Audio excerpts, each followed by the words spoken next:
Isang tao lang ang nagdidikta sa House of Representatives.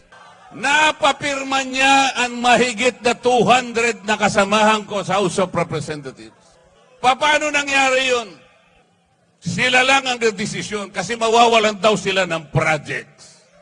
Saan galing yung 215 na pirma?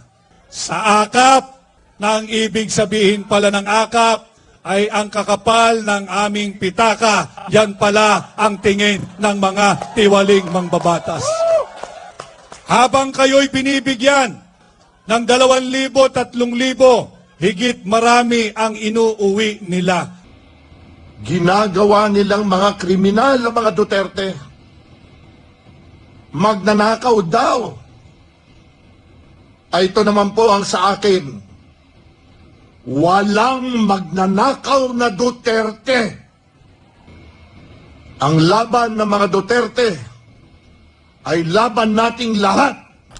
Mga kabayan, binulabog ng PDP laban senatorial candidate ang kampo ng Kamara na pinamumunuan ni House Speaker Martin Romualdez Jr. Sa ginawang People's Indignation Rally sa Cebu City kagabi, binanatan ni Congressman Rodante Marcoleta ang kapwa niya mga mambabatas sa pangunguna ni Speaker Martin Romualdez Jr. Ito ay matapos tila pagkaisahan siya ng mga ito dahil sa kanyang solidong pagsuporta sa mga Duterte. Ako dahil ako'y nakikipaglaban sa karapatan at sa katwiran, wala na po akong committee ngayon. Pati po yung aking mga allowances, tinanggal na rin po. Pati po yung aking membership sa commission and appointments, tinanggal na rin po. Pati po yung mga pinadadaan sa akin na pantulong sa mga may sakit, yung mga pondo namin sa ospital, biglang finraise po lahat. Gusto nilang parusahan si Dante Marcoleta. Ayon kay Marcoleta, naging makapangyarihan si Romualdez dahil sa pera kung saan ay nagawa niyang papirmahin ang mahigit 200 kongresista para sa impeachment kay BP Sara Duterte, kapalit ang milyon-milyon piso na ayuda na ipamimigay sa mga Pilipino para maging suhol kapalit ang kanilang boto ngayong darating na eleksyon. Isang tao lang ang nagdidikta sa House of Representatives. Napapirma niya ang mahigit na 200 na kasamahan ko sa House of Representatives. Paano nangyari yun? Did the more than 200 representatives consult their constituents kung pipirma sila o hindi? They did not consult anybody. Sila lang ang desisyon kasi mawawalan daw sila ng projects. Mawawalan sila ng AKAP. Mawawalan sila ng ayudang ibibigay para sa ganon ipamigay sa mga botante na akala nila'y mabibili nila ang boto ninyo. Sa pagpapatuloy ng kanyang talumpati, inungkat din ni Marcoleta ang mga di umano ay mga kabulastugan na ginagawa ng Kamara para pabagsakin si BP Sara Duterte, maging ang ama nito na si dating Pangulong Rodrigo Roa Duterte. They want to impeach the Vice President because he wants to become Vice President. Hindi po pwede. It cannot be done. It cannot be done. They invented the Quadcom because they want to prosecute the former president. Hindi siya para inquiry in aid of legislation. Wala pong legislation na matino ang ginawa ang Quadcom. For more than 13 hearings, makita po ninyo yung ginawa nilang panukalang batas. Kahit na grade 5 student, pagtatawanan yung ginawang batas. Because it was not really intended to enact laws or to supplement in making laws. It was principally designed to prosecute and persecute the former president. Isa rin sa mga bumanat sa tanggapan ng Kamara at mga kongresista ay itong dating sekretary ni PBBM na si Attorney Vic Rodriguez. Ayon kay Rodriguez, sinasalaula ng Kamara ang kanilang kapangyarihan at tiwala ng taong bayan na nagbigay ng boto para maluklok sila sa kanilang mga pwesto kung saan ay ginamit ang pera ng taong bayan para lang sa pansarili nilang interes. pag-usapan natin kung paano sinasalaula ng iilang tiwali at elitistang mambabatas ang sagradong mandatong ibinigay ng 32 milyong Pilipino kay Inday Sara Duterte. Saan galing yung 215 na pirma? Sa AKAP, na ang ibig sabihin pala ng AKAP ay ang kakapal ng aming pitaka. Yan pala ang tingin ng mga tiwaling mangbabatas. Habang kayo'y binibigyan ng 2,000, 3,000, higit marami ang inuuwi nila. Kanya pala ang AKAP ay ang kakapal ng aming pitaka. Maging ang dating aktor at ngayon ay tumatakbo senador na si Philip Salvador ay naglabas din ng kanyang sama ng loob sa administrasyon ni PBBM at sa pamunuan ng Kamara, kung saan ay ipinagtanggol niya ang pamilya Duterte at sinabi niyang hindi kurap at hindi magnanakaw ang pamilya ng dating presidente. Sambayan ng Pilipino, pinagtutulong-tulungan nila si former President Rodrigo Roa Duterte, si Congressman Pulong Duterte, si Mayor Baste Duterte, at ang isa pang mahal nating lahat na si Vice President Inday Sara Duterte. Ginagawa nilang mga kriminal na mga Duterte. Magnanakaw daw. Ay ito naman po ang sa akin. Walang magnanakaw na Duterte. Kilala ko po silang lahat. Ano ang masasabi mo dito, kabayan? Isa ka rin ba sa mga solidong sumusuporta sa mga pambato ng PDP laban para sa kanilang senatorial candidate ngayong darating na halalan? Sama-sama nating panuorin ang buong video at pakicomment nyo po ang inyong mga reaksyon at sariling opinyon. Pero bago yan, sa mga hindi pa po nakasubscribe sa ating channel na Kabayan News PH, pakipindot po ang subscribe button at pakiclick na rin ang notification bell para lagi kayong updated sa mga bagong upload natin na legit at napapanahong balita. Maraming pong salamat. Gusto ko po kayong makasama ngayong gabi sapagkat alam ko kayong lahat na nandito ngayon ay matatapang. Yes. Kasi po sa House of Representatives, konti na lang po yung matatapang doon. Kaya sana gusto ko silang imbitahin lahat dito para tumapang naman sila. Para ipagtanggol nila ang karapatan ng bawat isang mamamayang Pilipino. Tingnan po ninyo ang nangyari sa akin. Pati hopya po na kinakain ko, inaagaw na nila sa akin. Napakawalang hiya nila. Puro salbahe. Wala naman akong ginawang masama. Sinasabi ko lamang sa kanila, mali po ang ginagawa ninyo. Ito po ang dapat nating gawin. Ito ang dapat nating ayusin sapagkat ito ang nasa ating rules and regulations. Ayaw naman po nilang makipagdebate. Hindi naman sila siguro mananalo sa debate. Ginugulo na lamang nila ako. Puro panggugulo. Kaya sabi ko, pupunta na lang ako sa Cebu.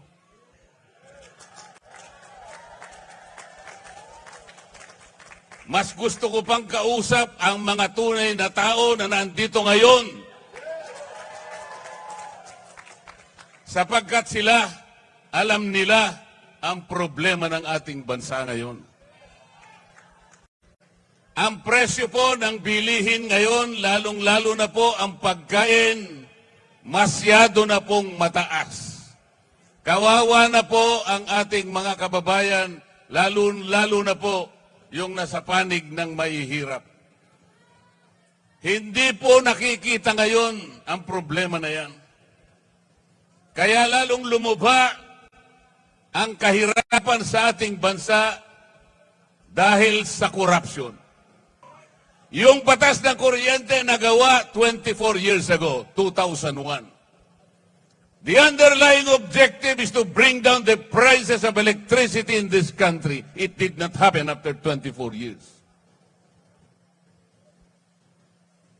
Bakit pa tayo gumawa ng batas kung yung pinakalayunin hindi naman natutupad? Tayo na po ngayon ang pinakamataas ang kuryente sa buong Asia. Yan po ang totoo. Kaya humirap na ng humirap ang ating buhay. Ako dahil ako'y nakikipaglaban sa karapatan at sa katwiran, wala na po akong committee ngayon. Pati po yung aking mga allowances tinanggal na rin po. Pati po yung aking membership sa commission and appointments tinanggal na rin po. Pati po yung mga pinadadaan sa akin na pantulong sa mga may sakit, yung mga pondo namin sa ospital, biglang finris po lahat. Gusto nilang parusahan si Dante Marcoleta. Hindi po ako ang napaparusahan, yung kababayan po nating may sakit na gusto nating tulungan. There are more than 400 offices and agencies of government which are recipients of confidential funds. And they too were notified by the Commission on Audit to submit some kind of requirements. I asked them, ipaliwanag nyo nga bakit in-isolate nyo? Why did you only target the office of the Vice President? Why? Wala po silang sinasagot sa akin. Ayaw nilang sumagot because they cannot explain. Then I told them, bakit kayo ang nag-o-audit? Tayo na ba ngayon ang Commission on Audit? Ayaw nilang sumagot. I told them, the last time I checked, there is only one office tasked by the Constitution to perform audit and investigation of the expenditures of public funds. Only the Commission on Audit. Nothing more and nothing less. Sabi ko sa COA, Mr. COA, ayaw sumagot ng mga kasama kong magagaling. They cannot probably explain why they usurp your responsibility. Kayo ang sumagot. Bakit ninyo sinurrender ang inyong tungkulin dito sa komisyon, dito sa komite na kung tawagin ay Committee on Good Government? Actually, Committee on Bad Government yun eh. Sabi ko sa COA, meron pa bang opisina bukod sa inyo ang binigyan ng karapatang mag-audit? Ang sagot ng COA, wala na po. Ibig nyo sabihin, exclusive kayo dito? Opo. Eh bakit ninyo binigay sa House of Representatives ang tungkulin ninyo? Yung audit po, nag-uumpisa lang mag-audit. Initial findings pa lang. Wala pang conclusion. There is no finality of judgment. Everything else is questionable. Everything else is assailable and appealable. Pero kinuha ng House of Representatives. Paano nangyari ito? Ayaw po nilang sumagot. Isang tao lang ang nagdidikta sa House of Representatives. Napapirma niya ang mahigit na 200 na kasamahan ko sa House of Representatives. Paano nangyari yun? Did the more than 200 representatives consult their constituents kung pipirma sila o hindi? They did not consult anybody. Sila lang ang nagdesisyon kasi mawawalan daw sila ng projects. Mawawalan sila ng akap. Mawawalan sila ng ayudang ibibigay para sa ganon ipamigay sa mga botante na akala nila'y mabibili nila ang boto ninyo. Sa mga matatapang na mamamayan ng Cebu, kung kaya po ninyong huwag tanggapin, huwag po ninyong tanggapin. Tama. Kung kaya po na huwag tanggapin, huwag tanggapin. Dahil ito lamang ang magsisilbing sampal sa kanilang mga muka. Correct. Gusto kong sampalin ninyo ang kanilang mga mukha. Binibili nila kayo, iniinsulto nila kayo. This is not how to serve the people. Hindi ayuda ang gusto ng tao. Ang gusto ng tao, you provide the conditions to grow the economy, magkaroon sila ng trabaho, mabuhay sila ng marangal. Yun ang gusto ng tao. Yun ang gusto ng tao. About a month ago, a group of people converged in Luneta and elsewhere in the parts of this country, generating more than 4 million people in that peace rally. That was 1 month ago. Alam po ninyo yan. Ang pakiusap ng grupo na yon, magkaisa ang Pilipino, magkaroon ng kapayapaan para harapin natin ang malalaking hamon at problema ng ating bansa. Ipinakiusap sa rally na yon, huwag tayong mag-awak kakawatak-watak. Huwag na po nating ituloy ang impeachment sapagkat ito ang simula ng pagkakawatak-watak ng Pilipino. It was a peaceful rally. Nakiusap ang mahigit na 4 na milyong Pilipino.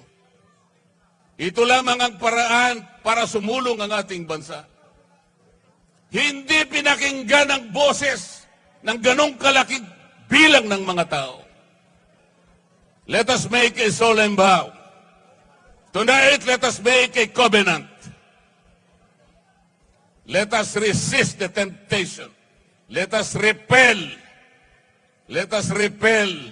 the vindictiveness of one man, the leader of the House of Representatives. He is responsible in weakening our institutions. Kinuha nila yung pera ng PDAP. Kinuha nila yung pera ng PDIC. Kinuha yung pera ng DBP. Kinuha ang pera ng PhilHealth. Kinuha lahat ang mga pera para ilagay sa project ng DPWH. Let us resist that. Let us say no. These people now gathered tonight have the capacity to do that. Let the terms of this covenant reach the shores of Tacloban City. To remind that man from Tacloban that he cannot lord over, that he cannot change the destiny of our people.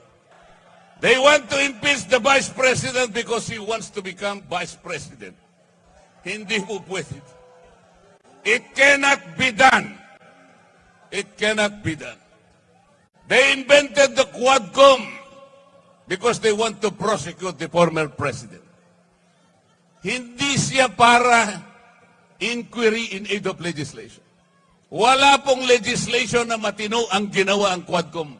For more than 13 hearings, makita po ninyo yung ginawa nilang panukalang batas. Kahit na grade 5 student, pagtatawanan yung ginawang batas. Because it was not really intended to enact laws or to supplement in making laws.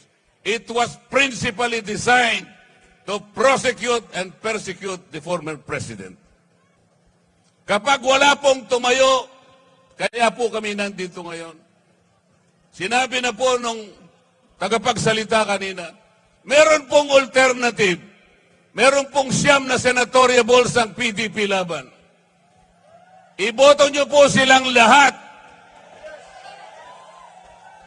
You need people in the Senate to frustrate the impeachment.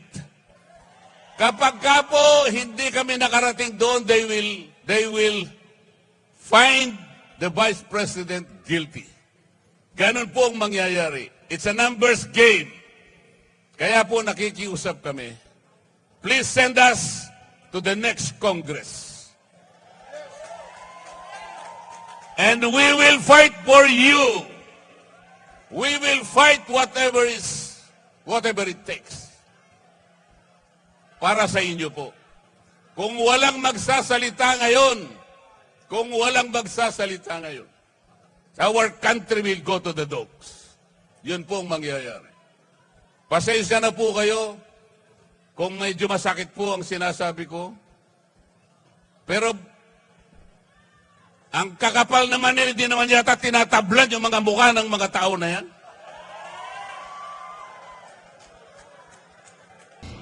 At lalong-lalo na ang pinipilit nilang pag-impeach kay Vice President Inday Sara Duterte. Simple lamang po ang akin, sambayanang Pilipino. Pinagtutulong-tulungan nila si former President Rodrigo Roa Duterte, si Congressman Pulong Duterte, si Mayor Baste Duterte, at ang isa pang mahal nating lahat na si Vice President Inday Sara Duterte. Ginagawa nilang mga kriminal na mga Duterte. Magnanakaw daw. Ay ito naman po ang sa akin. Walang magnanakaw na Duterte. Kilala ko po silang lahat. Mula noong 2003 hanggang ngayon. Kaya ho, ang tiwala ko, ang loyalty ko ay nasa kanila. Lalong-lalo na po sa ating former President Rodrigo Roa Duterte. Ma'am Inday, hangon, ang sambayanang Pilipino ay nasa iyo. Tandaan niyo po yan, mga kapatid kong Pilipino. Ang laban ng mga Duterte ay laban nating lahat. Mabuhay po kayo, magandang gabi sa inyong lahat. Labanan ng korupsyon, kriminalidad, droga, opresyon, at itong impeachment. Magandang gabi po. Mabuhay po ang inang bayang nating Pilipinas. Alam ninyo, ang napakaraming problema na kinaharap ng ating bansa. Subalit, pag-usapan natin dalawang bagay. Yung huwad na impeachment laban kay Vice President Inday Sara Duterte. Napakarami binibida nila, napakaraming mangbabatas. Ibinida nila 215 congressmen ang pumirma upang i-impeach si Vice President Inday Sara Duterte. 215 sa loob ng 7 oras. Pang Guinness World Record po yan. Ang nakasaad sa ating saligang batas na saring advokasya ng hakbang ng maisog. Ang hakbang ng maisog ay nananawagan for this government and for every Filipino to uphold, respect, and defend our Constitution. Subalit sinalaula ang proseso ng impeachment. 215 congressmen ang pumirma sa loob ng 7 oras. Ayon sa ating saligang batas na siyang nakaukit, nakasulat at may garansya sa Article 11, Section 4, kinakailangan verified impeachment complaint. Pag sinabing verified, kinakailangan ito ay base sa kanilang personal knowledge o kaalaman o kaya base sa authentic document. Alam mo ninyo, pag inyong babasahin yung impeachment complaint na 33 pages, kung inyong talagang iintindihin, ang kaya lamang ho pumirma sa 1 oras ay 6. Sapagkat kung babasahin, iintindihin at ibabase ito sa personal knowledge o dili kaya sa authentic records, you have to have at least 10 minutes para maintindihan ito at bago mo pirmahan. Sa 10 minutong yan, sa loob ng 1 oras, 6 lamang ang makakapirma. Sa 7 oras na walang break, walang snack break, walang CR break, walang kahit anong break, 42 lamang ang makakapirma na mangbabatas. Saan galing yung 215 na pirma? Sa akap, na ang ibig sabihin pala ng akap ay ang kakapal ng aming pitaka. Yan pala ang tingin ng mga tiwaling mangbabatas. Habang kayo'y binibigyan ng 2,000, 3,000, higit marami ang inuuwi nila. Kanya pala ang akap ay ang kakapal ng aming pitaka. Kahit sabihin natin na sila'y sadyang mga henyo, subalit hindi ako naniniwala dahil isa lang ang kilala kong henyo sa Kongreso, yan ay si Senador Dante Marcoleta. Kahit po tig-5 minuto kada kongresista, sa loob ng 1 oras, 12 lamang ang maaaring pumirma. At sa loob ng 7 oras na walang kahit na anong break, 84 lamang ang maaaring pumirma. Saan galing yung 215 na pirma dyan sa tinatawag nilang verified impeachment complaint? Kitang-kita kung paano sinalaula ang proseso.